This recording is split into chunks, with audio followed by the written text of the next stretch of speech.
Welcome to 28 Days and Beyond, where we're celebrating our history, our heritage, our culture, and our own authentic voice. And once again, we got another great guest with us. Welcome to the set, Leland. Thank you. Thank you Hey, for having man, me. really appreciate you having. We've been talking a lot off camera. Hey, Leland, just give people an introduction of who you are and what you do, man. Well, I'm originally from New Orleans, Louisiana. Yeah. So I grew up there, born and raised there for 12 years. My mother passed when I was 11. Wow. Yeah, and then Katrina happened, I think it was a year and a couple months following that.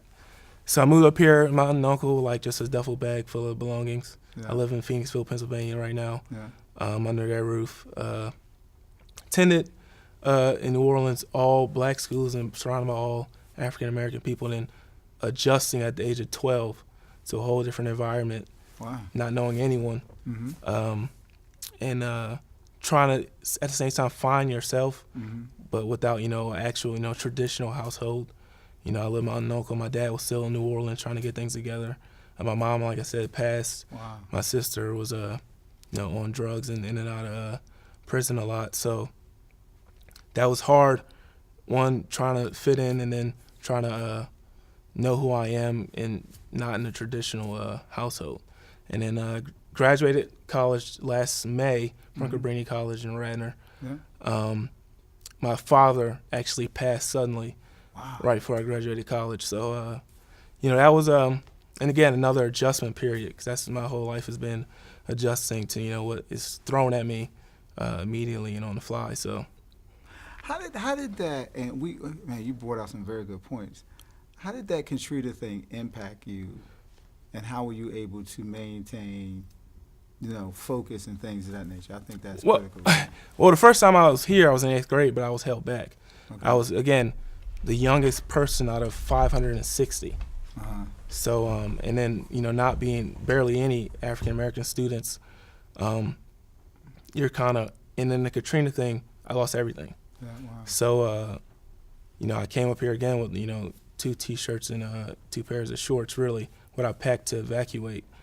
And, basically building who you are and also building, like, your belongings. Yeah. I had all these trophies, in my room, and that was all gone. Basically almost your whole 12 years was erased.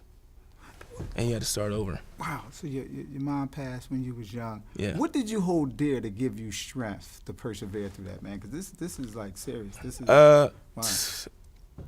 Hold dear to, I guess just at a young age, reality was handed quickly Okay. to me. So it wasn't basically like this whole bravado thing of, carry on.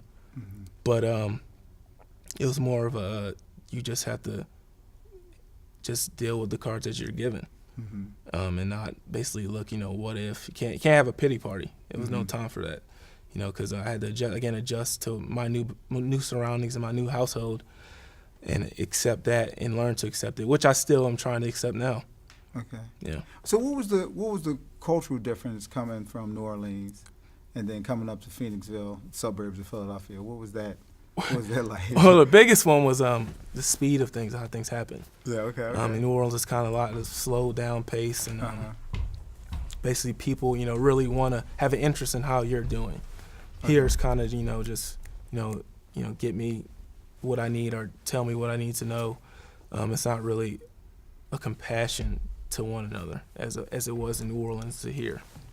Okay. Yeah. Now, when people find out about your story, what are some of the things that come to their mind, or how they look at you differently? If you ever got into those kind of conversations? Well, no one really. You wouldn't know if you didn't, Yeah, ask me. exactly. So it's kind of like a lot of people just shock basically everybody, because all that stuff happened within like a 10-year period.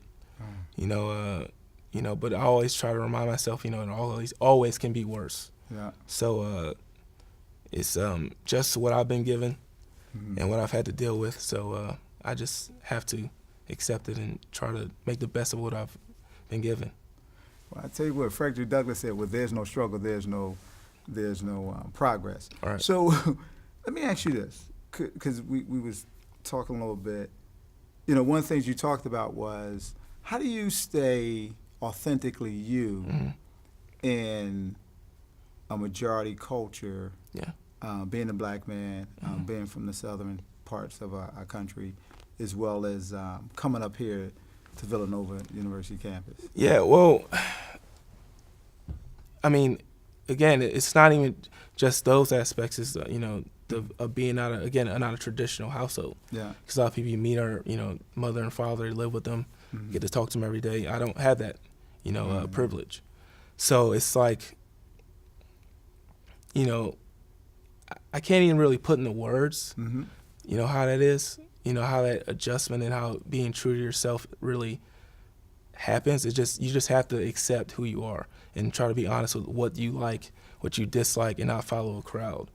So when you just follow a crowd, I mean, you're just wasting almost like what the gifts you've been given. Because everybody's given a gift. If you want something, go get it. Like Bill Gates, Steve Jobs. Yeah, they're intelligent, but they weren't given some special type of dust to make them successful or make them good at what they do. It takes time and work and effort into anything you want to do, and just really be true to what you want in life. Because you navigated so many difficult landscapes and circumstances, do you feel like people try, just generally speaking, trying to box you on and have you fit into a certain construct? And how do you go about managing that? Yeah. Well, I mean, I don't think people intentionally, but intentionally, but it's you have to break out of that box. Yeah.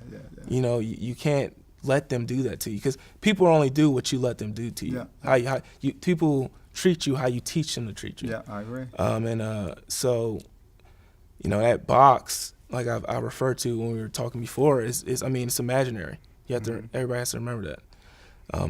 These limits that people try to put on you, say you can't do anything. That's imaginary. That's their opinion of you. I mean, you know exactly what you want, and you know exactly what you're capable of, which is limitless.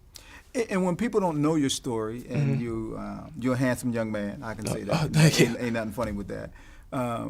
And because of how you look, how you speak, and how you present yourself, do you find out people think that you had it easy without knowing your story? Oh, absolutely, absolutely. I mean, my uncle, who's one of the hardest working person I know, has been blessed with with a good job, and we have a beautiful home. So people get to my home and they think that's me. Yeah. And growing up, I mean, that just didn't feel real to me, because my father and myself grew up in a whole different neighborhood.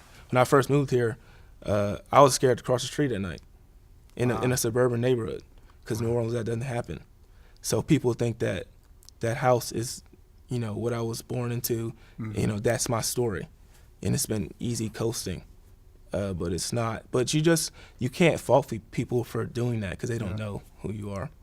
Now, I know you're aspiring, and they usually say that when you want to be an actor. And Yes. So tell people some of your interests, man, like, what you want to do and all that good stuff, Well, and what you working towards. Yeah, well, I want to be an actor. Okay. I want to be, the best actor I can be, and really, touch people's lives through story, and really through either comedy or, pain or struggle. I really want to do genuine, things in that art form. So that's what I want to do, be an aspiring actor, and work towards that goal. Now, we had so much great conversation. When it comes to authenticity, when you look at music, when you look at culture, and give people an idea. What are your thoughts when it comes to that? When it comes to music and movies and entertainment, and you're going to enter that field, and staying true to yourself is probably one of the most difficult challenges. Well, for that, I mean, with music and all that, and make it be yours. Don't follow a trend. Don't make this big action movie with just all these blowing up scenes and things like that. Make it genuinely, and make it an art form. Make it something you're passionate and proud of. Well, look, once again, we're running out of time, and we're gonna love to have you back. Let me ask you this: what are some of the ways people can get in contact with you? By email or by phone. Give them the email now. Okay, my email. I would save the number now. You see? Yeah. You may get a couple calls. Too many calls. The email is Leland staylor@gmail.com. Spell that out. Come on now. LELAND STAYLOR@gmail.com. Hey, we once again appreciate you coming to 28 Days and Beyond, where we're celebrating our history, our heritage, and our culture in our own authentic voice. And as you can see, we can continue to bring great guests to you. Thank you, and tune in again. And thank you once again for Leland coming to the set. We appreciate you coming to the set. Oh, thank you for having me. No, Appreciate it.